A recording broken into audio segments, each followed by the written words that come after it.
Wari chafuna tabiribasingbu taramna okchari. Ngasi amuk mayamgidamakta pujarakle. Khuraki I haina mingthonjaba wari ama amuk. Wari asibu ibiraklibana Basanti Kangjam. Loinana wari asi haujadringaida ayibigi maikaidagi thamlakpa wafam kharadang ningsingjari. Madudi wari asi ayibigi wakhalna sagatuna ijaba warini. Wari asida yauriba khudingmak asi kanagumbi amataga mari leinajade. Pumnamak mayamna taba nungainaba mayambu pothanabagidamakta semjakibani. Asoi aran khudingmak tabiribasingna ngakpigani. Lobirasi Khuraki I Mafamdu Ichikchi Kanasu laitaba amagum tawri.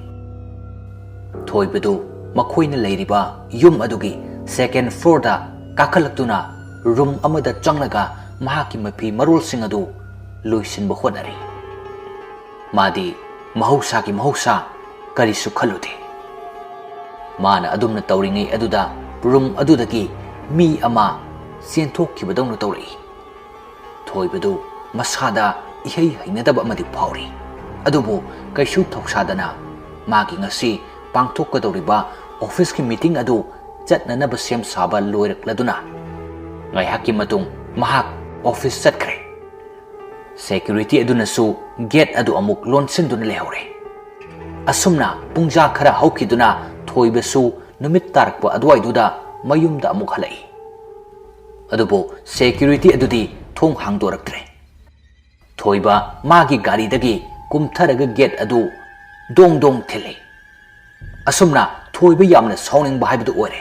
Aduga security aduda chaige khalna phone tawsilubani. Adubo security adugi phone adudi magi gate tugi manung lomda oina khinglatne. Thoibadu yamna ngakna. Karino mapadagi gate lonchilaga mana manungda leidoriba. Aduga gate adu amuk gong thile.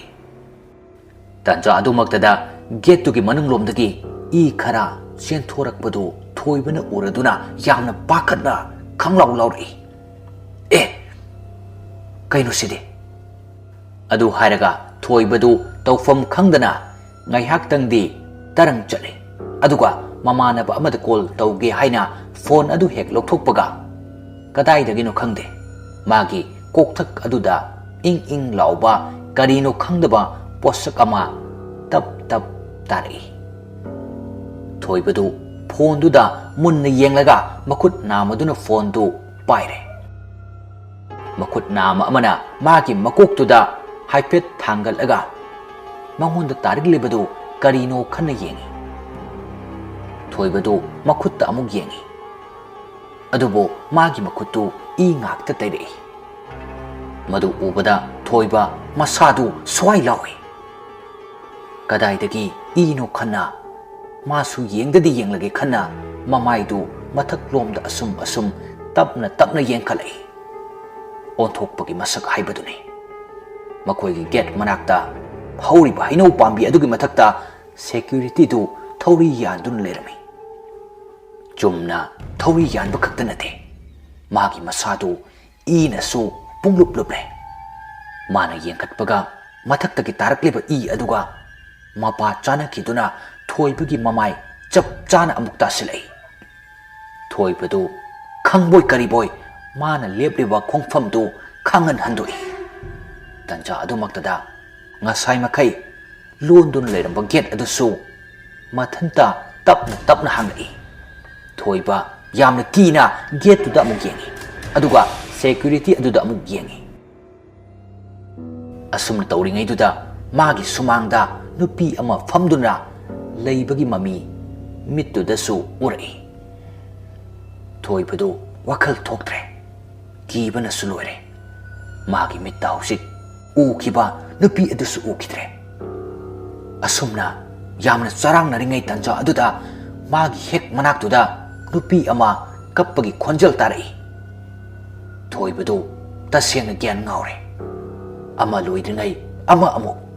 Ama loidringai ama amuk. Asumna kapliba nupidu kana oirabano khanna sat yengthokloi. Adubo kana suleiramdre. Thoibadu lawai samga ꯆꯞ ꯌꯨꯡꯏ ꯈꯪꯍꯧꯗꯅ ꯊꯣꯏꯕꯗꯨ ꯃꯥꯒꯤ ꯒꯥꯔꯤꯗꯨ ꯊꯧꯔꯒ ꯃꯐꯝ ꯑꯃꯗ ꯆꯠꯈ꯭ꯔꯒꯦ ꯈꯟꯗꯨꯅ ꯒꯥꯔꯤ ꯀꯥꯈꯠꯀꯦ ꯍꯦꯛ ꯇꯧꯕꯒ ꯃꯥꯒꯤ ꯌꯨꯝ ꯃꯅꯨꯡꯂꯣꯝꯗꯒꯤ ꯅꯨꯄꯤ ꯑꯃꯅ ꯀꯟꯅ ꯂꯥꯎꯔꯛꯄꯒꯤ ꯈꯣꯟꯖꯦꯜ ꯇꯥꯔꯛꯏ ꯃꯗꯨ ꯇꯥꯕꯗ ꯊꯣꯏꯕ ꯌꯨꯝ ꯑꯗꯣꯝꯗ ꯃꯈꯣꯡꯗꯨ ꯇꯞꯅ ꯊꯥꯡꯕ ꯍꯧꯔꯛꯂꯦ ꯃꯥꯁꯨ ꯏꯅ ꯃꯃꯥꯏ ꯃꯃꯤꯠꯀꯥꯗꯨ ꯂꯣꯏꯅ ꯇꯩꯔꯕꯅꯤ ꯑꯁꯨꯝꯅ ꯁꯨꯝ ꯂꯥꯛꯄꯅ ꯃꯥꯒꯤ ꯌꯨꯝ ꯃꯅꯨꯡꯗ ꯑꯃꯨꯛ ꯆꯪꯂꯛꯏ ꯑꯗꯨꯒ ꯀꯣꯏꯅ ꯂꯩꯗꯨꯅ ꯌꯦꯡꯂꯛꯏ ꯇꯥꯟꯖꯥꯗꯨꯗ ꯀꯗꯣꯝꯗꯒꯤ ꯁꯤꯜꯂꯛꯈꯤꯕ ꯅꯨꯡꯁꯤꯠꯅꯣ ꯈꯪꯍꯧꯗꯦ ꯅꯨꯡꯁꯤꯠꯁꯨ ꯌꯥꯝꯅ ꯀꯟꯅ ꯁꯤꯜꯂꯛꯏ ꯑꯗꯨꯒ ꯅꯣꯡꯒꯤ ꯃꯃꯤꯠꯁꯨ ꯇꯣꯏꯅ ꯐꯥꯒꯠꯂꯛꯏ ꯊꯣꯏꯕꯗꯨ ꯃꯤꯍꯨꯜꯗꯤ ꯆꯦꯡꯒꯨꯝ ꯆꯦꯡꯒꯥꯟꯅꯔꯕꯅꯤ ꯇꯥꯟꯖꯥ ꯑꯗꯨꯗ ꯊꯣꯏꯕꯒꯤ ꯃꯃꯥꯟꯅꯕ ꯑꯃꯅ ꯀꯣꯜ ꯇꯧꯔꯛꯏ ꯊꯣꯏꯕꯗꯨ ꯐꯣꯟꯒꯤ ꯔꯤꯡꯇꯣꯟ ꯂꯥꯛꯄꯗꯨ ꯐꯥꯎꯕ ꯍꯦꯛ ꯈꯪꯏ ꯍꯥꯏꯕꯗꯨꯅꯤ ꯑꯗꯨꯒ ꯐꯣꯟꯗꯨ ꯄꯥꯏꯈꯠꯂꯒ ꯔꯣꯍꯤꯠ ꯅꯪ ꯑꯃꯨꯛꯇ ꯂꯥꯛꯑꯣ ꯑꯩ ꯁꯣꯝꯗ ꯏꯇꯣꯝꯇ ꯂꯩꯐꯝ ꯈꯪꯗ꯭ꯔꯦ ꯅꯪ ꯂꯥꯛꯑꯣ ꯚꯥꯏ ꯅꯪ ꯀꯩꯗꯧꯔꯒꯦ ꯅꯁꯥ ꯉꯝꯗ꯭ꯔꯕꯣ ꯅꯪ ꯑꯃꯨꯛꯇ ꯂꯥꯛꯑꯣꯀꯣ ꯐꯣꯟꯗꯨ ꯍꯦꯛ ꯊꯝꯈꯤꯕꯒ ꯊꯣꯏꯕꯗꯨ ꯃꯥꯒꯤ ꯀꯥ ꯇꯝꯅ ꯑꯁꯨꯝ ꯇꯞꯅ ꯀꯥꯈꯠꯂꯛꯄꯅꯤ ꯃꯥꯅ ꯁꯨꯝ ꯇꯞꯅ ꯃꯅꯤꯡ ꯃꯃꯥꯡ ꯌꯦꯡꯗꯨꯅ ꯀꯥꯔꯛꯄꯗ ꯃꯥꯒꯤ ꯀꯥ ꯌꯧꯒꯗꯧꯔꯦ ꯅꯨꯄꯤ ꯑꯃꯒꯤ ꯀꯞꯄꯒꯤ ꯈꯣꯟꯖꯦꯜꯗꯨꯁꯨ ꯑꯁꯨꯝ ꯀꯟꯈꯠꯂꯛꯏ ꯊꯣꯏꯕ ꯑꯀꯤ ꯇꯨꯖꯨꯡ ꯐꯥꯎꯕ ꯍꯦꯟꯃꯟꯈꯤꯗꯨꯅ ꯊꯥꯡꯂꯝꯕ ꯃꯈꯣꯡꯗꯨ ꯆꯞ ꯂꯦꯞꯈ꯭ꯔꯦ ꯑꯗꯨꯒ ꯃꯥꯒꯤ ꯌꯨꯝꯒꯤ ꯊꯣꯡꯅꯥꯎ ꯑꯗꯣꯝꯗ ꯑꯃꯨꯛ ꯌꯦꯡꯂꯛꯏ ꯃꯥꯅ ꯌꯦꯡꯈꯤꯕ ꯃꯇꯝꯗ ꯊꯣꯡꯅꯥꯎ ꯑꯗꯨꯗ ꯃꯉꯣꯟꯗ ꯀꯅꯥꯒꯨꯝꯕ ꯃꯤꯑꯣꯏ ꯑꯃꯅ ꯌꯦꯡꯗꯨꯅ ꯂꯩꯕꯒꯤ ꯃꯃꯤ ꯉꯥꯛꯇ ꯎꯔꯛꯏ ꯊꯣꯏꯕ ꯈꯪꯍꯧꯗꯅ ꯈꯣꯟꯖꯦꯜ ꯈꯔ ꯋꯥꯡꯂꯞ ꯇꯧꯅ ꯄꯥꯈꯠꯅ ꯍꯥꯏꯔꯛꯏ ꯍꯥꯏ ꯀꯅꯥꯅꯣ ꯍꯥꯏꯕꯅꯦ ꯍꯪꯖꯕꯒꯤ ꯋꯥꯅꯤ ꯄꯥꯎꯈꯨꯝꯗꯤ ꯐꯪꯗꯦ ꯊꯣꯏꯕꯗꯤ ꯃꯤꯇꯥꯐꯝꯒ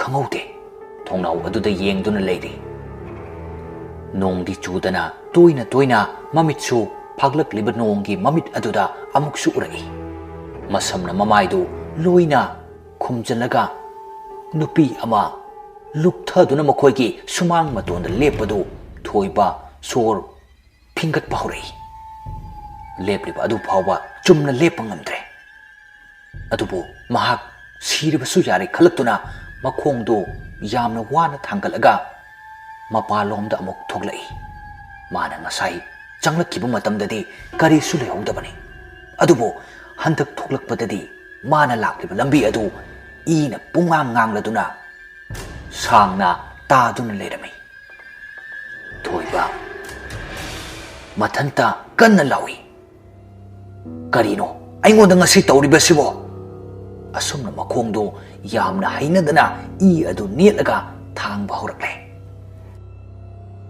ꯑꯁꯣꯝꯗꯅ ꯔꯣꯍꯤꯠꯁꯨ ꯃꯃꯥꯟꯅꯕ ꯑꯃꯒ ꯊꯣꯏꯕ ꯍꯣꯏꯗ ꯂꯥꯛꯄ ꯍꯧꯔꯛꯂꯕꯅꯤ ꯁꯣꯝꯗꯅ ꯊꯣꯏꯕꯗꯤ ꯑꯁꯤꯕꯒ ꯆꯞ ꯃꯥꯟꯅꯔꯦ ꯍꯤꯡꯂꯕꯁꯨ ꯍꯧꯖꯤꯛ ꯂꯩꯔꯤꯕ ꯐꯤꯕꯝ ꯑꯁꯤꯗꯗꯤ ꯑꯁꯤꯕꯒ ꯄꯥꯡꯀꯛꯅꯤ ꯋꯥꯈꯜ ꯊꯣꯛꯇ꯭ꯔꯦ ꯀꯤꯕꯅ ꯃꯁꯥꯗꯨ ꯊꯛ ꯅꯤꯛꯂꯕꯅꯤ ꯀꯔꯤꯒꯤꯗꯤ ꯀꯤꯔꯣꯏ ꯃꯊꯟꯇ ꯂꯩꯕ ꯌꯨꯝ ꯑꯗꯨꯗ ꯑꯗꯨꯝꯅ ꯊꯣꯛꯂꯕꯗꯤ ꯃꯁꯥꯅ ꯀꯤꯕ ꯇꯥꯕꯅꯤ ꯎꯆꯤꯟ ꯅꯥꯆꯤꯟꯅ ꯊꯣꯏꯕꯗꯨ ꯁꯨꯃꯥꯡꯗ ꯌꯧꯔꯛꯑꯦ ꯑꯗꯨꯕꯨ ꯀꯅꯥꯁꯨ ꯂꯩꯔꯝꯗ꯭ꯔꯦ ꯊꯣꯏꯕ ꯀꯧꯔꯒ ꯑꯃꯨꯛ ꯌꯦꯡꯉꯤ ꯀꯅꯥꯅꯣ ꯊꯣꯛꯂꯛꯑꯣ ꯍꯧꯖꯤꯛꯁꯤꯗ ꯂꯦꯞꯄꯝꯃꯤꯕ ꯃꯤꯁꯛꯇꯣ ꯊꯣꯛꯂꯛꯑꯣ ꯃꯥꯒꯤꯗꯨ ꯇꯧꯐꯝ ꯈꯪꯗꯕꯒꯤ ꯄꯪꯂꯥꯎꯗ ꯂꯥꯎꯔꯤꯕꯅꯤ ꯇꯟꯖꯥ ꯑꯗꯨꯗ ꯅꯨꯄꯤ ꯑꯃ ꯃꯥꯒꯤ ꯃꯃꯥꯡꯃꯛꯇꯗ ꯇꯨꯕꯠ ꯁꯝꯂꯒ ꯃꯥꯒꯤ ꯏꯃꯨꯡꯂꯣꯝꯗ ꯑꯃꯨꯛ ꯆꯦꯟꯁꯤꯟꯈ꯭ꯔꯦ ꯊꯣꯏꯕꯁꯨ ꯅꯨꯄꯤꯗꯨ ꯇꯥꯟꯅꯔꯒ ꯌꯦꯡꯂꯒꯦ ꯃꯇꯥꯒꯨꯝ ꯅꯨꯄꯤꯗꯨꯒꯤ ꯃꯇꯨꯡ ꯏꯟꯅꯔꯛꯇꯨꯅ ꯈꯣꯡꯂꯩ ꯊꯨꯅ ꯂꯥꯛꯏ ꯑꯗꯨꯕꯨ ꯅꯨꯄꯤ ꯑꯗꯨꯗꯤ ꯎꯕ ꯐꯪꯈꯤꯗ꯭ꯔꯦ ꯊꯣꯏꯕꯗꯨ ꯀꯣꯏꯂꯩ ꯂꯩꯗꯨꯅ ꯅꯨꯄꯤ ꯑꯗꯨꯕꯨ ꯌꯦꯡꯂꯛꯏ ꯑꯗꯨꯀꯥꯟꯗ ꯊꯣꯏꯕꯒꯤ ꯔꯨꯝ ꯑꯗꯨꯒꯤ ꯃꯅꯨꯡꯗ ꯅꯨꯄꯤ ꯑꯃꯅ ꯌꯥꯝꯅ ꯅꯨꯡꯁꯤꯅ ꯀꯧꯔꯛꯏ ꯗꯥ ꯊꯣꯏꯕ ꯂꯥꯛꯑꯣ ꯑꯩ ꯁꯤꯗ ꯂꯩꯌꯦ ꯊꯣꯏꯕ ꯍꯟꯗꯛꯇꯤ ꯃꯥꯒꯤ ꯔꯨꯝ ꯑꯗꯨꯗ ꯃꯃꯤꯠ ꯀꯨꯞꯇꯅ ꯌꯦꯡꯂꯒ ꯁꯣꯔꯗꯨ ꯁꯥꯡꯅ ꯍꯣꯟꯗꯣꯛꯇꯨꯅ ꯃꯊꯟꯇ ꯈꯜꯂꯤ ꯉꯁꯤ ꯃꯉꯣꯟꯗ ꯊꯣꯛꯂꯤꯕꯁꯤꯕꯨ ꯀꯔꯤꯅꯣ ꯑꯩꯒꯤꯁꯤꯕꯨ ꯃꯪ ꯑꯣꯏꯔꯕ꯭ꯔꯥ ꯈꯟꯅ ꯃꯃꯤꯠꯇꯨ ꯃꯈꯨꯠꯇꯨꯅ ꯁꯨꯔꯨ ꯁꯨꯔꯨ ꯅꯩꯔꯒ ꯑꯃꯨꯛ ꯄꯥꯡꯊꯣꯛꯂꯛꯏ꯫ ꯃꯥꯅ ꯃꯃꯤꯠ ꯄꯥꯡꯂꯛꯄ ꯃꯇꯝꯗꯗꯤ ꯃꯥꯒꯤ ꯍꯦꯛ ꯃꯃꯥꯡꯗꯃꯛꯇꯗ ꯂꯦꯞꯇꯨꯅ ꯂꯩꯔꯝꯂꯦ ꯅꯨꯄꯤ ꯑꯃ ꯊꯣꯏꯕꯗꯨ ꯈꯪꯂꯥꯎ ꯂꯥꯎꯔꯛꯏ꯫ ꯍꯣꯏ ꯃꯥ! ꯑꯗꯨꯒ ꯃꯇꯨꯡꯂꯣꯝꯗ ꯈꯣꯡꯊꯥꯡ ꯑꯃ ꯑꯅꯤ ꯍꯜꯂꯗꯨꯅ ꯊꯥꯡꯂꯒ ꯂꯠ ꯂꯠ ꯇꯧꯅ ꯍꯪꯂꯝꯃꯤ, ꯅꯪ ꯀꯅꯥꯅꯣ? ꯅꯪ ꯀꯅꯥꯅꯣ? ꯅꯨꯄꯤ ꯑꯗꯨ ꯋꯥꯍꯩ ꯑꯃ ꯐꯥꯎꯕ ꯈꯨꯝꯂꯛꯇꯦ꯫ ꯊꯣꯏꯕ ꯑꯃꯨꯛꯀꯁꯨ ꯍꯟꯗꯨꯅ ꯌꯦꯡꯉꯤ꯫ ꯅꯪ ꯀꯅꯥꯅꯣ? ꯃꯐꯝꯁꯤꯗ ꯀꯩꯗꯧꯕ ꯂꯥꯛꯄꯅꯣ? ꯅꯨꯄꯤ ꯑꯗꯨ ꯄꯥꯎꯈꯨꯝ ꯄꯤꯕꯒꯤ ꯃꯍꯨꯠꯇ ꯊꯣꯏꯕꯕꯨ ꯍꯥꯠꯂꯒꯤ ꯃꯇꯥꯒꯨꯝ ꯉꯪꯗꯨꯅ ꯄꯥꯏꯁꯤꯜꯂꯛꯏ꯫ ꯊꯣꯏꯕꯁꯨ ꯈꯣꯡꯂꯩ ꯊꯣꯡꯅ ꯊꯩꯗꯣꯛꯂꯒ ꯅꯨꯄꯤ ꯑꯗꯨꯗꯒꯤ ꯂꯩꯊꯣꯔꯛꯂꯦ꯫ ꯅꯨꯄꯤ ꯑꯗꯨꯁꯨ ꯍꯟꯗꯦ, ꯑꯃꯨꯛꯀꯁꯨ ꯆꯣꯡꯁꯤꯜꯂꯛꯏ꯫ ꯍꯟꯗꯛꯇꯤ ꯊꯣꯏꯕ ꯋꯥꯈꯜ ꯑꯃ ꯂꯥꯛꯂꯦ꯫ ꯂꯥꯏꯅꯤꯡꯊꯧ ꯏꯄꯥ ꯏꯕꯨꯡꯉꯣ, ꯏꯃꯥ ꯏꯕꯦꯝꯃ ꯑꯅꯤꯒꯤ ꯈꯨꯌꯥꯗ ꯆꯪꯖꯔꯒ ꯃꯥꯒꯤ ꯊꯋꯥꯏ ꯀꯟꯒꯦ ꯈꯟꯈ꯭ꯔꯦ꯫ ꯊꯣꯏꯕꯗꯨ ꯅꯨꯄꯤ ꯑꯗꯨꯒꯤ ꯃꯈꯨꯠꯇꯒꯤ ꯅꯥꯟꯊꯣꯛꯂꯒ ꯂꯥꯏꯅꯤꯡꯊꯧ ꯏꯄꯥꯒꯤ ꯃꯅꯥꯛꯇ ꯆꯦꯟꯁꯤꯟꯗꯨꯅ ꯄꯨꯛꯅꯤꯡ ꯆꯪꯅ ꯈꯨꯔꯨꯝꯖꯈ꯭ꯔꯦ꯫ ꯅꯨꯄꯤ ꯑꯗꯨꯁꯨ ꯊꯣꯏꯕꯅ ꯑꯗꯨꯝꯅ ꯇꯧꯈ꯭ꯔꯕꯗ ꯎꯄꯥꯏ ꯂꯩꯇ꯭ꯔꯦ꯫ ꯊꯣꯏꯕꯗꯤ ꯉꯁꯤꯒꯤ ꯑꯍꯤꯡꯁꯤ ꯂꯣꯏꯍꯟꯅꯤꯡꯕꯅ ꯌꯥꯗ꯭ꯔꯦ꯫ ꯃꯥꯒꯤ ꯃꯔꯨꯞꯇꯨꯁꯨ ꯁꯨꯡꯂꯥꯛ ꯂꯥꯛꯇꯦ ꯍꯥꯏꯅ ꯋꯥꯔꯧꯏ꯫ ꯁꯣꯝꯗꯅ ꯔꯣꯍꯤꯠꯇꯨ ꯊꯣꯏꯕꯒꯤ ꯃꯌꯨꯝ ꯌꯧꯔꯛꯂꯦ꯫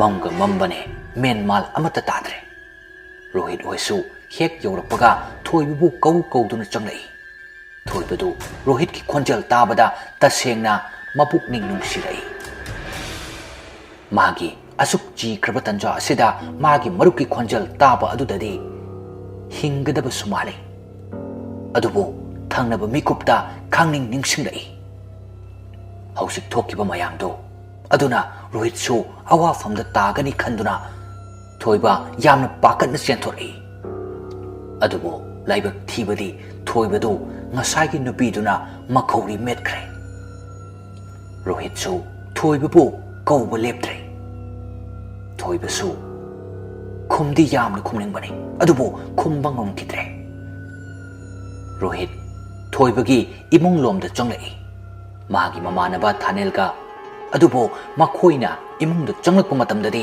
ꯊꯣꯏꯕꯗꯨ ꯂꯝꯌꯥꯏꯗ ꯇꯥꯗꯨꯅ ꯂꯩꯔꯝꯂꯦ꯫ ꯔꯣꯍꯤꯠꯀ ꯊꯥꯅꯦꯜꯒꯗꯨ ꯌꯥꯝꯅ ꯄꯥꯈꯠꯅ ꯆꯦꯟꯁꯤꯟꯗꯨꯅ ꯊꯣꯏꯕꯕꯨ ꯍꯣꯁꯄꯤꯇꯥꯜꯗ ꯄꯨꯈꯠꯈ꯭ꯔꯦ꯫ ꯑꯁꯨꯝꯅ ꯑꯍꯤꯡꯗꯨ ꯍꯧꯈ꯭ꯔꯦ꯫ ꯃꯗꯨꯒꯤ ꯅꯣꯡ ꯉꯥꯜꯂꯒ ꯊꯣꯏꯕꯗꯨ ꯒ꯭ꯌꯥꯟ ꯂꯥꯛꯂꯦ꯫ ꯃꯥꯅ ꯃꯃꯤꯠ ꯄꯥꯡꯂꯛꯄ ꯃꯇꯝꯗ ꯍꯣꯁꯄꯤꯇꯥꯜꯒꯤ ꯕꯦꯗꯇ ꯍꯤꯞꯇꯨꯅ ꯂꯩꯔꯝꯕꯗꯨꯗ ꯄꯨꯡꯉꯛ ꯉꯛꯏ꯫ ꯑꯗꯨꯒ ꯐꯨꯛ ꯍꯧꯒꯠꯂꯒ, ꯑꯩ ꯃꯐꯝꯁꯤꯗ ꯀꯃꯥꯏꯅ? ꯔꯣꯍꯤꯠꯀ ꯊꯥꯅꯦꯜꯒꯁꯨ ꯊꯣꯏꯕꯒꯤ ꯃꯅꯥꯛꯇ ꯂꯩꯔꯤꯕꯅꯤ꯫ ꯔꯣꯍꯤꯠꯅ, ꯚꯥꯏ ꯉꯥꯏꯈꯣꯁꯦ, ꯑꯩ ꯋꯥ ꯍꯥꯏꯒꯦ꯫ ꯚꯥꯏ, ꯑꯩ ꯉꯔꯥꯡ ꯀꯔꯤ ꯇꯧꯈꯤꯒꯦ?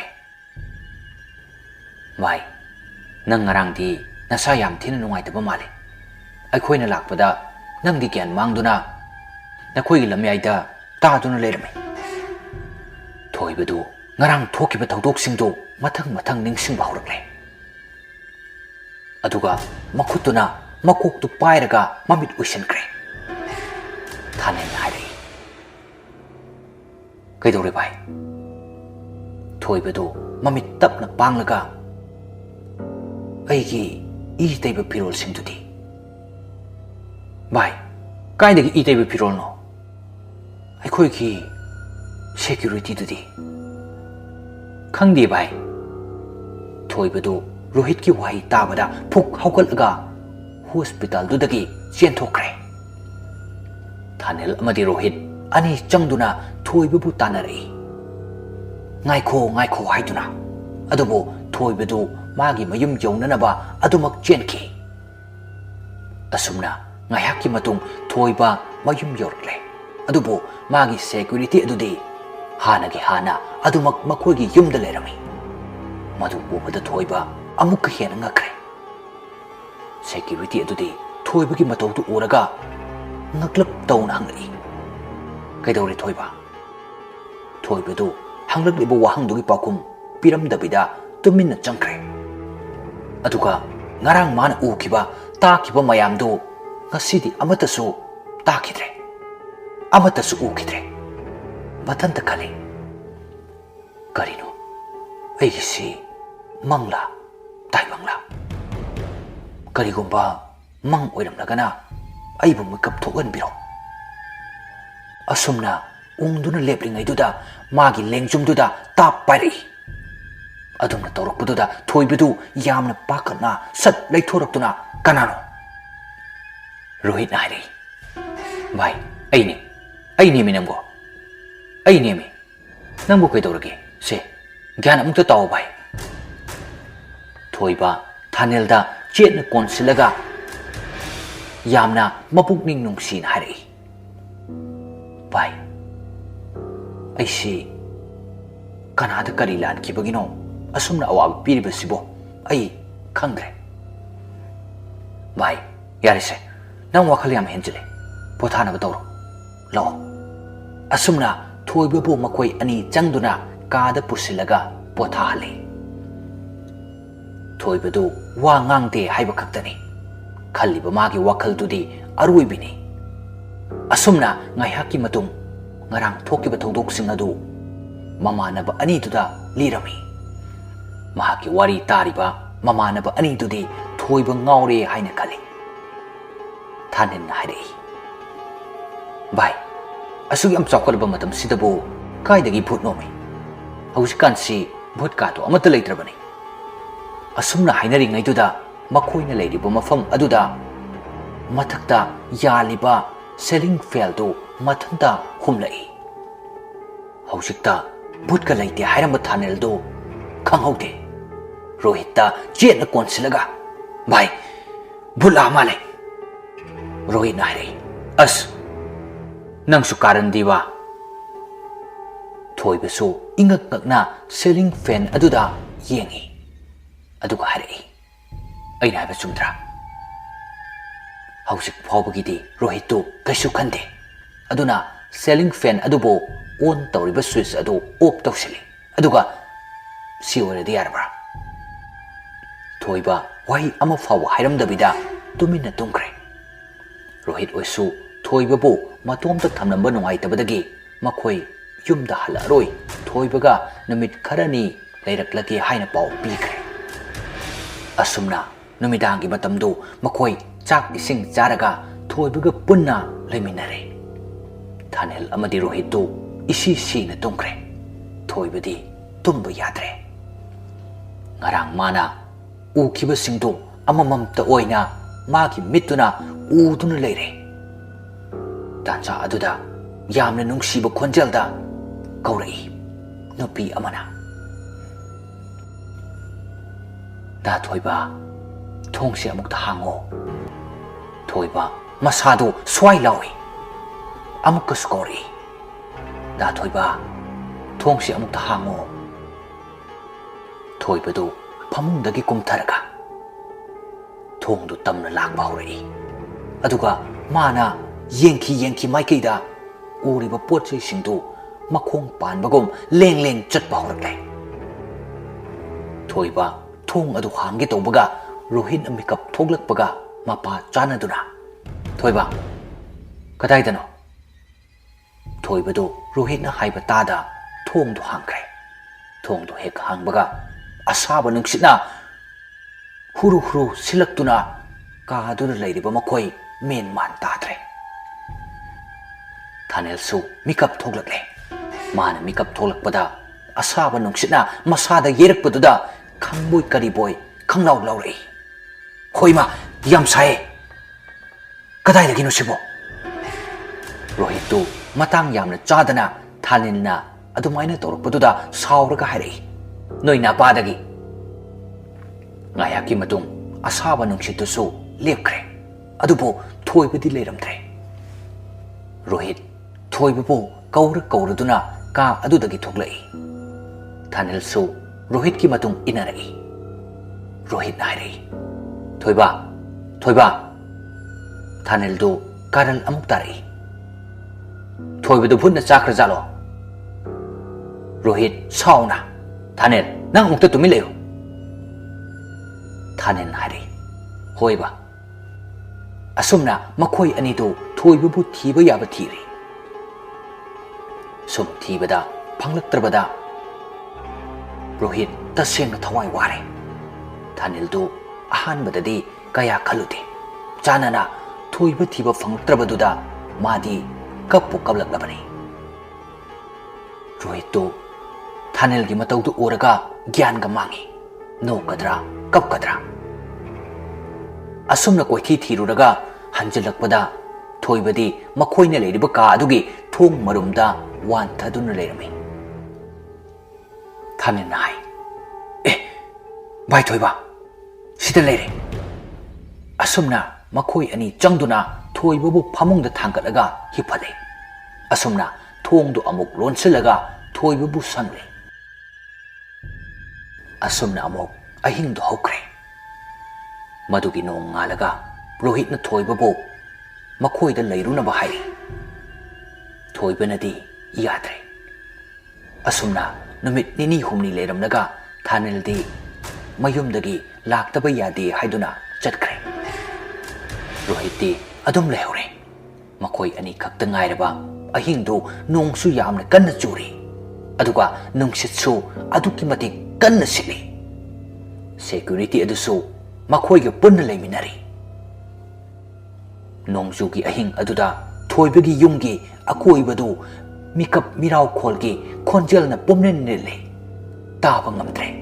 Thoibadi angau badongna tawre. Rohitsu kibadi phawribani. Adubo nupani khandoklaga akibadu losili. Adu kanna siliba nungsit churiba nung adu tadabagum security adudi ningaidana tumle. Rohit tawfam khangdre. Thoibadi masad atamnana ukraba thokrabanina kibana henman kiduna mana anidu mensilaga phamung mayaiduda phamduna leiri. Tanja aduda mai sumatkre. Rohit thoibagi makhutu pairaga flashlight tu thangale. Tanja aduda phamungda makhoiga hipminnariba security adu makhoigi mamangda leplaga makhoigi phamangda leplaga maya hi katuna nokpet tawrai. Rohit amadi thoiba anido hairap yengnaraga security adu dahri. Karigino nangna noklide. Security adudi paukhum piramdabida mamaidu leithokduna ka adudagi thokre. Rohit nairi. Nang kanano? Thoiba kiba sum hengalai. Aduga tapna hairi. Bai. Asiba tawaini. Rohit thoibagi wadu tabada tu chungkiba khangaude. Asengmara bai. Asengmane bai. Tanja aduda maidu amuk lai. Adubo security adudi hanagi hana hamu adumak tumduna leirami. Thoibaga Rohit kadu abuksu yengnari. Rohit na security adugi masadu pairaga nomduna haudoi. Tabro tamo se mit amukta singo. Security adu nokpet tawna hiptuna leiri. Rohit na amuksu haudoi. Handakti security adu tapna mamit panglaga hawgotlaga lukthaduna phamlei. Rohit na hai. Tamo nangbu hausikta mapan thokidaine. Aduga kamaina? Thoibasu yauna amu hangai. Tamo kamaina sida leiramino? Security adu machil thokna paukhum pirakte.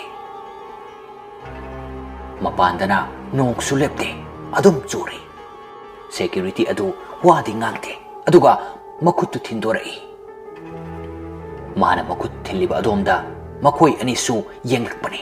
Adubo thongnau aduda masam khoningmuk sangwi nupi ama leptuna leibadu urai. Rohit yamna pakhana. Asikanano? Asum langai. Thoibadi nupi adu hana ukre. Masak khangdrabasu phibam adudi thoibana. Bai. Asiki nupisi asinane aibo waleba. Rohit security adugi mangak samda pairaga hai. Hayo. Nang kanano? Thoiba na su hanglai. Kumo, nang kanano? Security adu yamna mong hadana khumlai. Aidi noigi thawai puduna chaliba misak amakangni. Nakoi aibu khangningbra. Thoiba yamna tahara. Khangningi aikoi nangbo. Security adu nokphet tawraga. Mamaidu tapna non khalai. Makoi ani dusu security aduda mamit kuptana yenglibani. Asumna thoiba amadi thanil ani du security adugi masak ubada kibana swai lawe. Ani du phamungdudagi khonglei thuna kumtharaga amana amagi makhutu jejet paisannaraga lepe. Security adugi masaktu aduki matik phibam kaire. Mamai dusu igi ngakta ngaire. Mamitsu nakal ama yaudre. Machilsu loina kaire. Yangpam khangdre. Anidu ka adudagi chenthorake tawbane. Adubo thongdu hangba yadre. Rohitu mamabu lapna khurumduna haijai. Ima ngasidi nacha aise awaba tare. Ima nacha ki awaba se ubirabadi nacha singbu kanbiraro ima.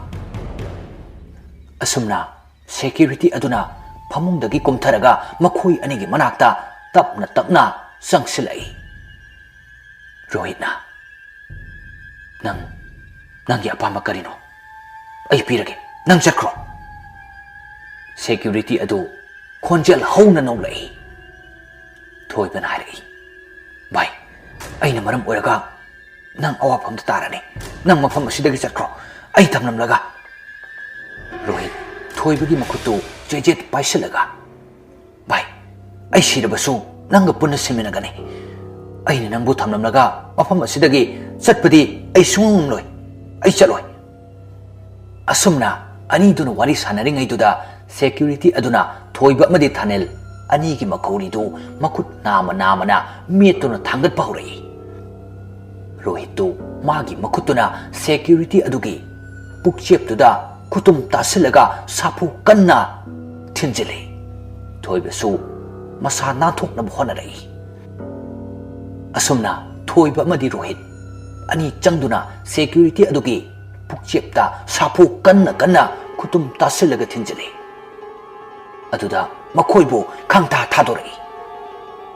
Anima laimaida loina tare.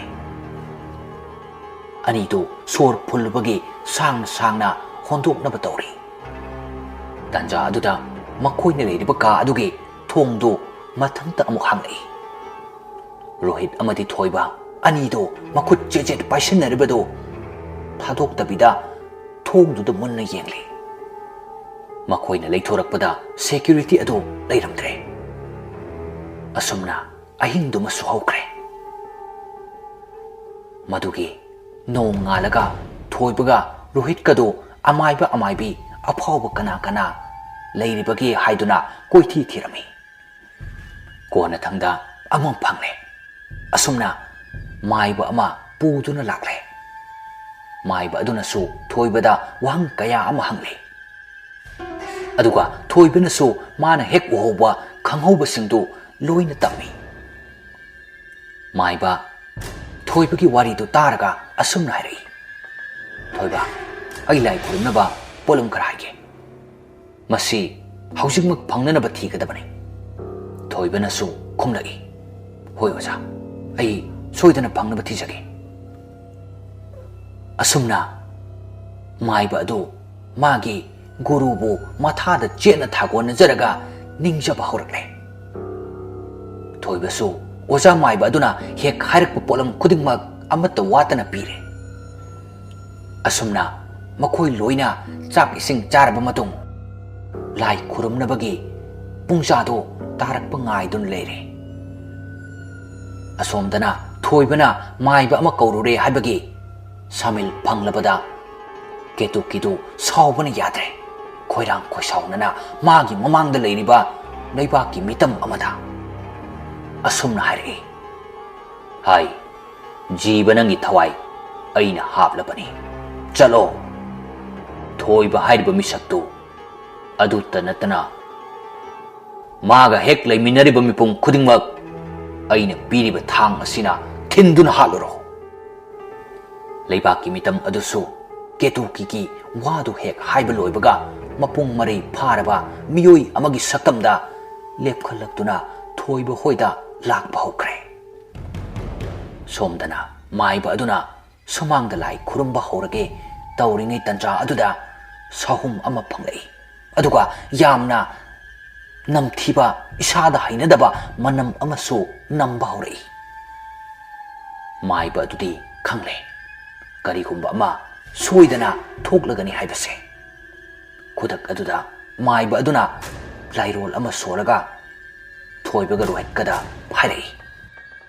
ꯅꯕꯥꯅꯤꯁꯤꯗ ꯂꯩꯌꯨꯀꯣ ꯈꯣꯡꯐꯝ ꯍꯦꯟꯗꯣꯛꯄ ꯌꯥꯗꯦ ꯑꯩꯅ ꯌꯥꯔꯦ ꯍꯥꯏꯗ꯭ꯔꯤ ꯐꯥꯎꯕ ꯃꯐꯝ ꯑꯁꯤꯗ ꯁꯩꯇꯥꯜ ꯑꯃ ꯂꯥꯛꯄ ꯍꯧꯔꯦ ꯊꯣꯏꯕꯗꯨ ꯌꯥꯝꯅ ꯀꯤꯅ ꯑꯣꯖꯥ ꯑꯗꯨꯗꯤ ꯀꯃꯥꯏꯅ ꯇꯧꯒꯅꯤ ꯃꯥꯏꯕꯗꯨꯅ ꯍꯥꯏꯔꯛꯏ ꯊꯣꯏꯕ ꯀꯩꯁꯨ ꯋꯥꯒꯅꯨ ꯉꯁꯤ ꯐꯥꯎꯕ ꯑꯩꯅ ꯄꯥꯡꯊꯣꯔꯛꯈꯤꯕ ꯊꯕꯛ ꯑꯃꯇ ꯃꯍꯩ ꯆꯥꯗꯅ ꯇꯣꯛꯄ ꯌꯥꯎꯈꯤꯗ꯭ꯔꯦ ꯑꯗꯨꯅ ꯑꯩꯁꯨ ꯑꯩꯒꯤ ꯒꯨꯔꯨꯕꯨ ꯆꯦꯠꯅ ꯊꯥꯒꯣꯟꯅꯖꯒꯦ ꯑꯗꯨꯒ ꯅꯈꯣꯏꯁꯨ ꯏꯁꯣꯔꯕꯨ ꯊꯥꯖꯅ ꯊꯝꯃꯨ ꯑꯁꯨꯝꯅ ꯍꯥꯏꯅꯔꯤꯉꯩꯗꯨꯗ ꯍꯦꯛ ꯇꯥꯕꯒ ꯑꯀꯤꯕ ꯐꯪꯅ ꯈꯣꯟꯖꯦꯜ ꯑꯃꯗꯤ ꯑꯀꯟꯕ ꯅꯣꯡꯂꯩ ꯅꯨꯡꯁꯤꯠ ꯑꯃꯒ ꯂꯣꯏꯅꯅ ꯌꯧꯔꯛꯂꯦ ꯂꯩꯕꯥꯛꯀꯤ ꯃꯤꯇꯝꯗꯣ ꯊꯣꯏꯕꯗꯤ ꯈꯣꯟꯖꯦꯜꯗꯨ ꯇꯥꯕꯗ ꯒ꯭ꯌꯥꯟ ꯃꯥꯡꯈ꯭ꯔꯦ ꯃꯥꯏꯕ ꯑꯗꯨꯅ ꯊꯣꯏꯕꯕꯨ ꯒ꯭ꯌꯥꯟ ꯂꯥꯛꯅꯅꯕ ꯀꯟꯅ ꯍꯣꯠꯅꯔꯤ ꯃꯥꯏꯕ ꯑꯗꯨꯁꯨ ꯊꯣꯏꯕꯕꯨ ꯔꯣꯍꯤꯠꯇ ꯉꯥꯊꯍꯜꯂꯝꯂꯒ ꯃꯥꯒꯤ ꯍꯩꯖꯕ ꯂꯥꯏꯁꯣꯟ ꯇꯤꯟꯁꯣꯜ ꯇꯧꯗꯨꯅ ꯂꯩꯕꯥꯛꯀꯤ ꯃꯤꯇꯝꯗꯨ ꯇꯥꯟꯅꯕ ꯍꯣꯠꯅꯔꯤ ꯂꯩꯕꯥꯛꯀꯤ ꯃꯤꯇꯝ ꯑꯗꯨꯁꯨ ꯃꯥꯏꯕ ꯑꯗꯨꯕꯨ ꯍꯥꯠꯂꯒꯦ ꯃꯇꯥꯒꯨꯝ ꯃꯥꯅ ꯄꯥꯏꯔꯤꯕ ꯊꯥꯡ ꯑꯗꯨ ꯂꯥꯛꯇꯅ ꯂꯪꯁꯤꯜꯂꯛꯏ ꯃꯥꯏꯕ ꯑꯗꯨꯁꯨ ꯁꯠ ꯊꯩꯗꯣꯛꯀꯦ ꯇꯧꯕꯅꯤ ꯑꯗꯨꯕꯨ ꯅꯪꯍꯧꯗ꯭ꯔꯦ ꯃꯥꯒꯤ ꯑꯣꯏ ꯊꯪꯕ ꯄꯥꯝꯕꯣꯝ ꯑꯗꯨꯗ ꯄꯥꯜꯂꯦ ꯃꯥꯏꯕꯗꯨ ꯉꯥꯏꯍꯥꯛꯇꯪꯗꯤ ꯆꯩꯅꯥ ꯈꯥꯡꯕ ꯉꯝꯗꯗꯨꯅ ꯃꯁꯥꯗꯨ ꯂꯩꯃꯥꯏꯗ ꯂꯣꯡꯅ ꯍꯥꯏꯊꯈ꯭ꯔꯦ ꯔꯣꯍꯤꯠꯇꯨ ꯃꯗꯨ ꯎꯕꯗ ꯄꯥꯈꯠꯄ ꯑꯃꯗꯤ ꯑꯀꯤꯕ ꯑꯅꯤꯅ ꯌꯣꯝꯁꯤꯜꯂꯒ ꯑꯃꯗ ꯑꯃꯨꯛ ꯌꯦꯡ ꯇꯧꯗꯨꯅ ꯂꯩꯔꯤ ꯇꯟꯖꯥ ꯑꯗꯨꯗ ꯂꯩꯕꯥꯛꯀꯤ ꯃꯤꯇꯝ ꯑꯗꯨ ꯊꯣꯏꯕ ꯑꯃꯗꯤ ꯔꯣꯍꯤꯠ ꯑꯅꯤꯅ ꯂꯩꯔꯤꯕ ꯃꯐꯝ ꯑꯗꯨꯗ ꯆꯪꯁꯤꯜꯂꯛꯄ ꯍꯧꯔꯛꯏ ꯃꯥꯏꯀꯩ ꯈꯪꯗꯅ ꯍꯨꯝꯂꯛꯂꯤꯕ ꯅꯣꯡꯂꯩ ꯅꯨꯡꯁꯤꯠ ꯑꯗꯨꯅ ꯍꯧꯔꯤꯕ ꯎ ꯋꯥ ꯑꯃꯗꯤ ꯅꯥꯇꯩ ꯆꯥꯗꯕ ꯌꯨꯝ ꯀꯩ ꯐꯥꯎꯕ ꯍꯨꯝꯗꯨꯅ ꯄꯨꯈ꯭ꯔꯦ ꯔꯣꯍꯤꯠꯇꯨ ꯌꯥꯝꯅ ꯄꯥꯈꯠꯅ ꯊꯣꯏꯕꯕꯨ ꯀꯧꯏ ꯑꯗꯨꯕꯨ ꯊꯣꯏꯕꯗꯤ ꯍꯧꯖꯤꯛ ꯐꯥꯎꯕ ꯒ꯭ꯌꯥꯟ ꯂꯥꯛꯇ꯭ꯔꯤ ꯃꯤꯇꯝ ꯑꯗꯨꯁꯨ ꯃꯈꯣꯏꯒꯤ ꯃꯅꯥꯛ ꯌꯧꯔꯛꯇꯨꯅ ꯃꯈꯣꯏ ꯑꯅꯤꯗ ꯆꯥꯒꯗꯕꯒꯨꯝ ꯌꯦꯡꯂꯛꯏ ꯔꯣꯍꯤꯠ ꯌꯥꯝꯅ ꯄꯥꯈꯠꯅ ꯍꯥꯏꯔꯛꯏ ꯆꯪꯁꯤꯜꯂꯛꯀꯅꯨ ꯑꯁꯨꯝꯅ ꯍꯟꯖꯤꯟ ꯍꯟꯖꯤꯟ ꯍꯥꯏꯔꯛꯏ ꯑꯗꯨꯕꯨ ꯃꯥꯅ ꯍꯥꯏꯕ ꯑꯗꯨ ꯇꯥꯕꯤꯗꯅ ꯃꯤꯇꯝ ꯑꯗꯨꯅ ꯔꯣꯍꯤꯠꯄꯨ ꯇꯥꯞ ꯄꯥꯏꯔꯒ ꯂꯥꯛꯇꯅ ꯂꯪꯈ꯭ꯔꯦ ꯔꯣꯍꯤꯠ ꯈꯣꯟꯖꯦꯜ ꯍꯧꯅ ꯂꯥꯎꯔꯝꯂꯒ ꯂꯩꯃꯥꯏꯗ ꯄꯗ꯭ꯔꯥꯛ ꯇꯥꯈ꯭ꯔꯦ ꯔꯣꯍꯤꯠꯅ ꯂꯥꯎꯕꯒꯤ ꯈꯣꯟꯖꯦꯜ ꯑꯗꯨ ꯇꯥꯕꯗ ꯊꯣꯏꯕꯗꯨ ꯍꯧꯖꯤꯛꯇ ꯒ꯭ꯌꯥꯟ ꯂꯥꯛꯏ ꯊꯣꯏꯕꯅ ꯃꯃꯤꯠꯇꯨ ꯇꯞꯅ ꯄꯥꯡꯈꯠꯂꯛꯄ ꯃꯇꯝꯗꯗꯤ ꯃꯤꯇꯝ ꯑꯗꯨꯅ ꯊꯣꯏꯕꯕꯨ ꯍꯥꯠꯂꯒꯦ ꯃꯇꯥꯒꯨꯝ ꯃꯥꯒꯤ ꯑꯆꯧꯕ ꯃꯈꯣꯡ ꯑꯗꯨꯅ ꯊꯥꯡꯒꯠꯂꯒ ꯅꯦꯠꯊꯒꯦ ꯍꯦꯛ ꯇꯧꯕꯒ ꯃꯥꯏꯕꯗꯨꯅ ꯃꯤꯇꯝ ꯑꯗꯨꯒꯤ ꯃꯇꯨꯡꯗꯒꯤ ꯎꯇꯨꯞ ꯑꯃꯅ ꯁꯥꯐꯨ ꯀꯟꯅ ꯍꯦꯛꯇ ꯊꯣꯝꯖꯤꯜꯂꯤ ꯃꯤꯇꯝ ꯑꯗꯨꯁꯨ ꯊꯣꯏꯕꯕꯨ ꯍꯥꯠꯀꯦ ꯇꯧꯔꯝꯕꯗꯨ ꯃꯥꯏꯕ ꯑꯗꯨꯗ ꯑꯃꯨꯛ ꯑꯣꯟꯁꯤꯟꯈ꯭ꯔꯦ ꯊꯣꯏꯕꯁꯨ ꯔꯣꯍꯤꯠꯀꯤ ꯃꯅꯥꯛꯇ ꯆꯦꯟꯁꯤꯟꯗꯨꯅ ꯔꯣꯍꯤꯠꯄꯨ ꯍꯧꯒꯠꯅꯕ ꯍꯣꯠꯅꯔꯤ ꯑꯗꯨꯕꯨ ꯍꯧꯖꯤꯛꯃꯛꯀꯤ ꯑꯣꯏꯅꯗꯤ ꯔꯣꯍꯤꯠꯇꯨ ꯒ꯭ꯌꯥꯟ ꯂꯥꯛꯇ꯭ꯔꯤ ꯃꯥꯏꯕ ꯑꯗꯨꯁꯨ ꯃꯤꯇꯝ ꯑꯗꯨꯅ ꯃꯥꯒꯤ ꯃꯅꯥꯛꯇ ꯑꯁꯨꯝ ꯆꯪꯁꯤꯜꯂꯛꯄ ꯑꯗꯨꯗ ꯃꯇꯨꯡꯂꯣꯝꯗ ꯃꯈꯣꯡꯗꯨ ꯇꯞꯅ ꯍꯟꯗꯨꯅ ꯊꯥꯡꯂꯤ ꯃꯤꯇꯝ ꯑꯗꯨ ꯃꯨꯈ꯭ꯔꯕ ꯃꯃꯥꯏ ꯑꯗꯨꯗ ꯄꯥꯜꯂꯤꯕ ꯆꯐꯨꯃꯨꯛ ꯂꯥꯎꯕ ꯃꯃꯤꯠ ꯑꯅꯤꯗꯨ ꯀꯣꯔꯣꯛ ꯑꯣꯠꯇꯨꯅ ꯌꯦꯡꯂꯛꯏ ꯃꯥꯏꯕ ꯑꯗꯨꯅ ꯍꯥꯏꯔꯛꯏ ꯊꯣꯏꯕ ꯇꯥꯅꯕ ꯊꯣꯏꯕ ꯇꯨ ꯑꯁꯤꯗ ꯑꯩꯅ ꯊꯝꯂꯤꯕ ꯏꯁꯤꯡ ꯑꯁꯤ ꯆꯥꯏꯔꯛꯑꯣ ꯊꯣꯏꯕꯗꯨ ꯃꯗꯨ ꯇꯥꯕꯗ ꯔꯣꯍꯤꯠꯄꯨ ꯇꯞꯅ ꯊꯝꯂꯝꯂꯒ ꯈꯣꯡꯂꯩ ꯊꯨꯅ ꯆꯦꯟꯁꯤꯜꯂꯛꯇꯨꯅ ꯏꯁꯤꯡ ꯑꯗꯨ ꯂꯧꯒꯦ ꯇꯧꯏ ꯑꯗꯨꯕꯨ mitam aduna makutu sangna tingthoklaga thoibagi lambi thatkhre aduga maiba adu tamna sum changsilai thoibasu upai thiri karamna ising asi lawgadabano haina nong su kanna churakpana thalamba maira sing adusu loina mutkre pumam mamle thoiba yamna kina maiba adu pakori oja maiba maiba dudi tarabasu kumdre mana khomdribadu madi magi mantra sijinnaraga masadu pisak piksilaga mitam adugi makuttagi nathoklaga mana ngasai thanamliba ising adu launanaba honari maiba aduna nanthokhrabada mitam aduna thoibaromda amuk onsinkre tancha aduda thoibagi matungdagi ing lauba makut amana tap pairi thoibadu swai lawi leithokduna yenge khali adubu ngamdre rohitu yamna wana hari bai thoiba aine rohit ne thoibadu rohit ne haiba khanglakpadagi mamai sat leithoraktuna rohit pu jejet konseli rohit tasengna ware ma hingani haiba thajadre somdana mitam adugi makut aduna thoibagi makhori du lamba horakle rohit tu asumna hari bai karigumba isi raibak thikiba thoklabadi aiki imada asumna tambiyugo ima rohitna magi aroiba matamdu phawba ima buta solami haina thoibadu rohit po hena chena konsilaga kaptuna hari bai karige adum hari bano siba tarabasu aina sigani nangdi latu nama tekpa yaroi bai asumna rohit to mamit tapna panglaga thoibu bu themjin ke tawbani adubo nongi mamit aduna kupet kapet phalakpa aduda rohit na urai mitam adugi makut aduna thoibagi makhori met ki tawre haiba rohit to thoibu laktan inthokre thoibadi rohit na adumna tawrakpa aduda khangboi kariboi laimai da tusile aduga mana muk jenglakpa matamdadi rohit to mitam aduna makhori met aga leirami madu ubada thoibadu maiba adubu korklami oja maiba maiba dusu masadu hanagi phivamda amuk chawkhalatuna mamit hek panglakpaga thoibana kauribadu taraduna ngasai mangonda langakhiba thang adu maiba aduna thoiba tamna langai thoibasu thang langakpadu kabak sabak nongi mamit phaklakpa aduda uhoraduna thang adugi tapam aduda khonglei thuna chensinduna khullaga mitam adugi makut adu kakre mitam adu lawbaga khombaga loire mafam adu bumnen nenkre rohit su laimai da ta aduna leiri nong chotla bakchang adu machindagi su I khara thokle thoiba khangchen chensilaktuna nong na pumchot chotlaba magi nungsiraba marup rohit ki hakchang adu kon khalaga kauri bai tamro mitchingo se bai somdana maiba aduna ngasai mana sonduna mahi kaya yaukhriba ising adu mitam adugi masada chaisinkhre nakal somdana rohit sodu sangna amuktang singkhalaga yamna wana thoibagi makutu jejet paisilaga hari bai ai yaroi daure ai chalam wahai do pawa phaiba loiramdana rohit tu aroi sor honkre thoibadu rohit pu matha da chena konsinduna kaptuna bai nang chakhiba yaroye asumna haiduna khonjel thokna kapli somdana maiba aduna mitam aduda chai kiba ising aduna maram oiraga mitam adu mafam aduda machet kintharaga swai mangkre maiba dusu rohit ki manakta chensil lagtuna ꯃꯤꯍꯨꯜ ꯂꯩꯔꯤꯕ꯭ꯔꯥ ꯍꯥꯏꯅ ꯌꯦꯡꯉꯤ꯫ ꯊꯣꯏꯕꯅ ꯃꯥꯏꯕ ꯑꯗꯨꯗ ꯑꯁꯨꯝꯅ ꯍꯥꯏꯔꯛꯏ, ꯑꯣꯖꯥ ꯃꯥꯏꯕ, ꯑꯩ ꯀꯔꯤꯁꯨ ꯄꯥꯝꯗ꯭ꯔꯦ꯫ ꯍꯧꯖꯤꯛꯇꯤ ꯑꯩꯒꯤ ꯊꯋꯥꯏ ꯑꯁꯦ ꯑꯩꯒꯤ ꯃꯔꯨꯞ ꯔꯣꯍꯤꯠꯇ ꯍꯥꯞꯄꯤꯔꯣ, ꯃꯥꯕꯨ ꯍꯤꯡꯒꯠꯍꯟꯕꯤꯌꯨ ꯑꯣꯖꯥ ꯃꯥꯏꯕ꯫ ꯑꯁꯨꯝꯅ ꯊꯣꯏꯕꯅ ꯃꯥꯏꯕ ꯑꯗꯨꯒꯤ ꯃꯈꯣꯡꯗꯨ ꯀꯣꯜꯂꯗꯨꯅ ꯀꯞꯂꯔꯕꯗ ꯃꯥꯏꯕ ꯑꯗꯨ ꯇꯁꯦꯡꯅ ꯅꯨꯡꯉꯥꯏꯇ꯭ꯔꯦ꯫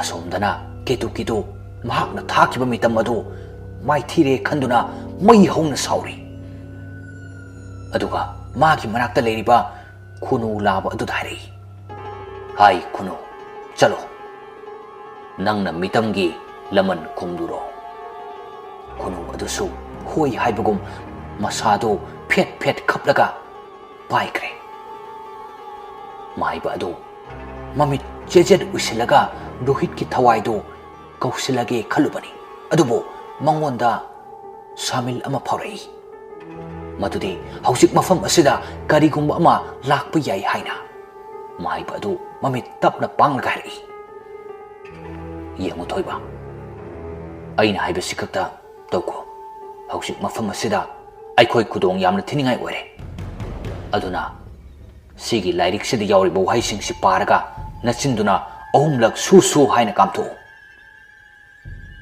ꯑꯗꯨꯒ ꯑꯩꯅ ꯀꯣꯏꯁꯤꯜꯂꯤꯕ ꯃꯐꯝ ꯑꯁꯤꯗꯒꯤ ꯅꯪ ꯁꯨꯡꯊꯣꯛ ꯊꯣꯛꯂꯛꯀꯅꯨ꯫ ꯊꯣꯏꯕ ꯑꯗꯨ ꯍꯣꯏ ꯍꯥꯏꯕꯒꯨꯝ ꯃꯉꯛꯇꯨ ꯅꯣꯝꯂꯛꯏ꯫ ꯃꯥꯏꯕ ꯑꯗꯨꯁꯨ ꯐꯤꯐꯝ ꯁꯦꯝꯗꯨꯅ ꯂꯥꯛꯀꯗꯧꯔꯤꯕ ꯌꯦꯛꯅꯕ ꯑꯗꯨꯅ ꯃꯥꯏꯊꯤꯕ ꯄꯤꯕ ꯉꯝꯗꯅꯕ ꯁꯦꯝ ꯁꯥꯗꯨꯅ ꯂꯩꯈ꯭ꯔꯦ꯫ ꯃꯤꯀꯨꯞ ꯈꯔꯒꯤ ꯃꯇꯨꯡ ꯑꯇꯤꯌꯥꯗꯨ ꯄꯨꯡꯃꯝ ꯃꯝꯈ꯭ꯔꯦ꯫ ꯑꯁꯥꯕ ꯅꯨꯡꯁꯤꯠ ꯏꯒꯤ ꯅꯣꯡꯅ ꯍꯩꯊꯔꯛꯈ꯭ꯔꯦ꯫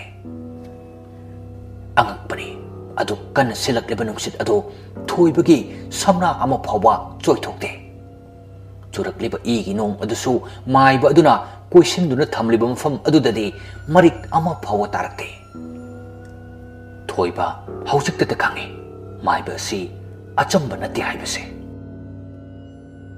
ꯈꯨꯅꯨ ꯑꯗꯨꯁꯨ ꯄꯥꯏꯊꯔꯛꯇꯨꯅ ꯃꯥꯏꯕ ꯑꯗꯨꯒꯤ ꯃꯃꯥꯡꯗ ꯂꯦꯞꯂꯔꯦ꯫ ꯃꯥꯏꯕ ꯑꯗꯨꯅ ꯑꯁꯨꯝꯅ ꯍꯥꯏꯔꯛꯏ, ꯍꯥꯏ ꯈꯨꯅꯨ, ꯑꯄꯤꯛꯄ ꯖꯤꯕ, ꯅꯍꯥꯛꯅꯁꯨ ꯅꯪꯕꯨ ꯐꯥꯗꯨꯅ ꯍꯥꯠꯇꯨꯅ ꯆꯥꯔꯤꯕ ꯇꯥꯏꯕꯪ ꯃꯤ ꯑꯩꯒ ꯂꯝꯕꯥ ꯇꯧꯒꯅꯤ ꯍꯥꯏꯅ ꯂꯥꯛꯂꯤ꯫ ꯂꯥꯛꯑꯣ, ꯂꯥꯛꯑꯣ, ꯅꯪ ꯑꯩꯕꯨ ꯍꯥꯠꯄ ꯉꯝꯒꯗ꯭ꯔꯥ?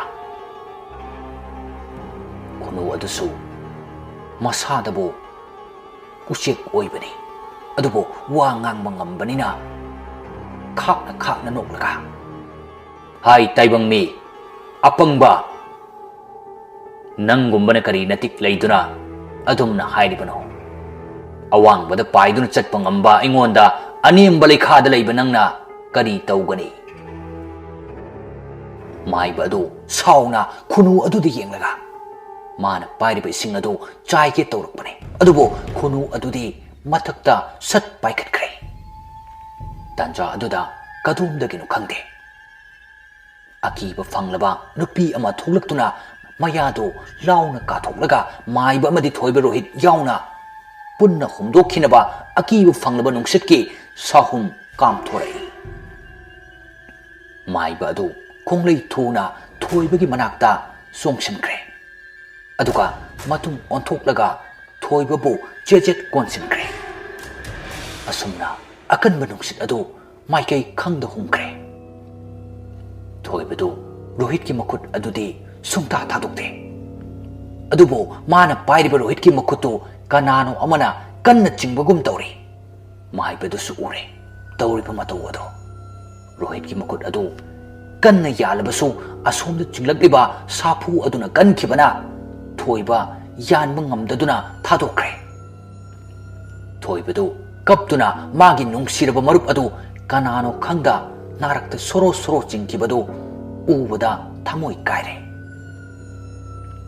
ꯃꯥꯏꯕꯗꯨ ꯋꯥꯀꯜ ꯇꯧꯔꯛꯏ, ꯍꯧꯖꯤꯛꯇꯤ ꯑꯩꯒꯤ ꯅꯤꯡꯕ ꯊꯨꯡꯂꯦ, ꯂꯥꯛꯂꯤꯕ ꯅꯨꯄꯤꯁꯤ ꯑꯁꯤ ꯑꯆꯝꯕ ꯅꯠꯇꯦ꯫ ꯑꯁꯨꯝꯅ ꯃꯥꯏꯕ ꯑꯗꯨꯅ ꯃꯥꯒꯤ ꯃꯟꯇ꯭ꯔꯗꯨ ꯁꯤꯖꯤꯟꯅꯔꯒ ꯅꯨꯄꯤ ꯑꯗꯨꯕꯨ ꯐꯥꯖꯤꯟꯅꯕ ꯍꯣꯠꯅꯔꯛꯏ꯫ ꯅꯨꯄꯤ ꯑꯗꯨꯁꯨ ꯃꯥꯏꯕ ꯑꯗꯨꯕꯨ ꯍꯥꯠꯂꯒꯦ ꯃꯇꯥꯒꯨꯝ ꯆꯣꯡꯁꯤꯜꯂꯛꯏ, ꯑꯗꯨꯕꯨ ꯃꯥꯏꯕꯒꯤ ꯃꯁꯥꯗ ꯊꯦꯡꯂꯨꯕꯗ ꯅꯨꯄꯤ ꯑꯗꯨ ꯂꯩꯃꯥꯏꯗ ꯑꯣꯏꯅ ꯍꯥꯏꯊꯈ꯭ꯔꯦ꯫ ꯑꯗꯨꯒ mathakta koi pai pai duna leiriba khunu adu pai tharaktuna ta duna leiriba nupi adugi mamit aduda khunu gi machinduna handuna chaba horai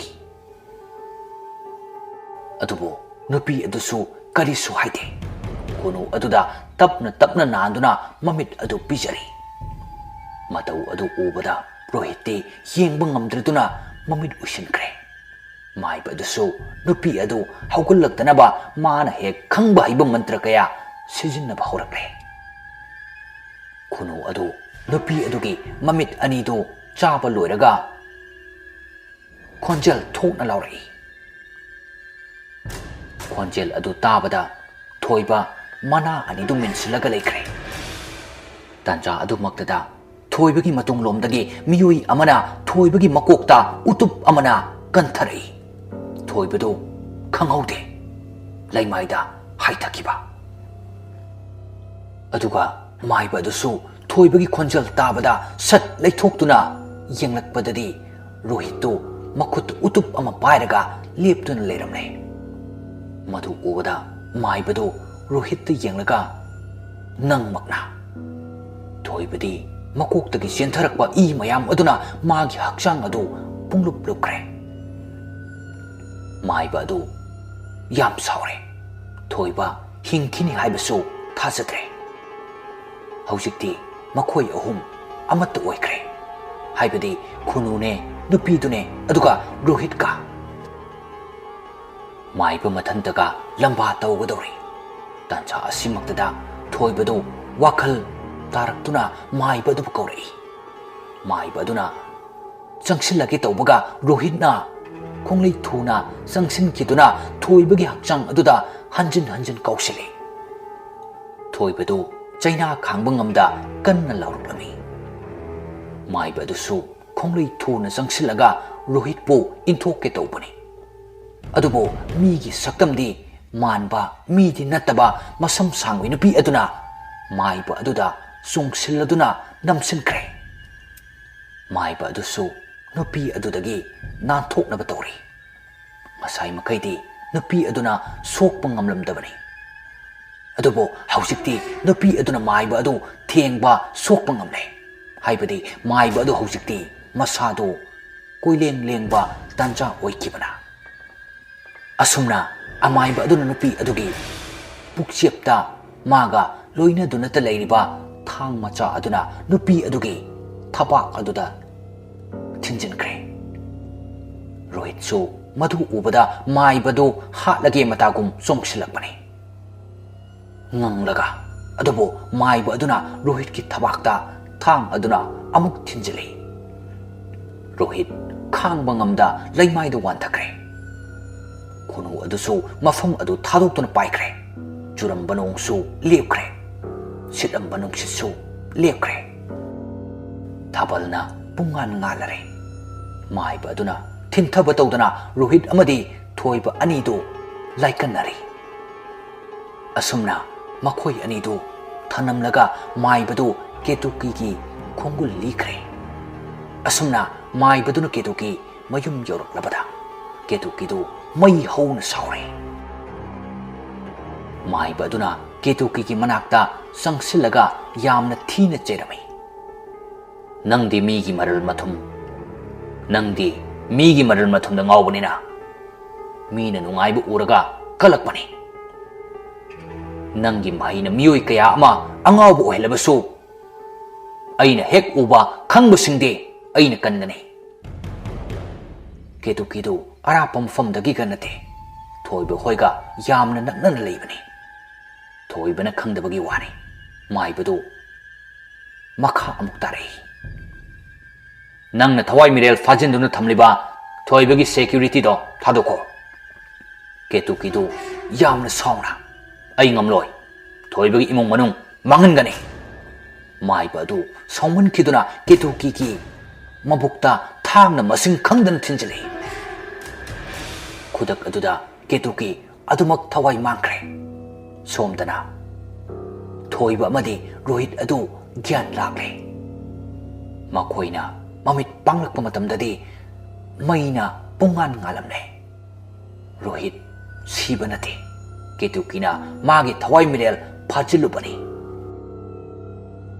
aduga mana thakiba thawai sing adu maithiba nangdore khangbadagi Rohit ki thawai do amuk phinkat halaktuna mana jadu tawraga Rohit tu ngaiyak tangdi sakron ama oina uhan kibani maiba adusu makhoi ki manakta laktuna asumna hairi thoiba Rohit haujikti nakhoi ki awabagi matam loikre taibang miyoi ba aikhoidi migi nungai bu uraga kalakna famni yengshin famni nungai rasu uthokanu haujiki matam se khuraki ina lai sarba matam niko adugane thoiba nangna ukiba takiba mayam ado mitrang ngaktani nangi security adusu ngasidagi hanagumna nakhoi nungsi chanana leiragani matungda nakhoi wo amuk awaba piraktanaba aki tujung leiramba misak adugi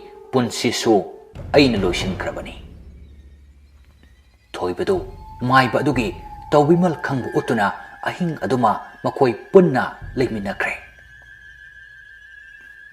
asumna matang asida khuraki I haina mingthonjaba wari asi loishinjari pumnamakpu amukka hanna thagachari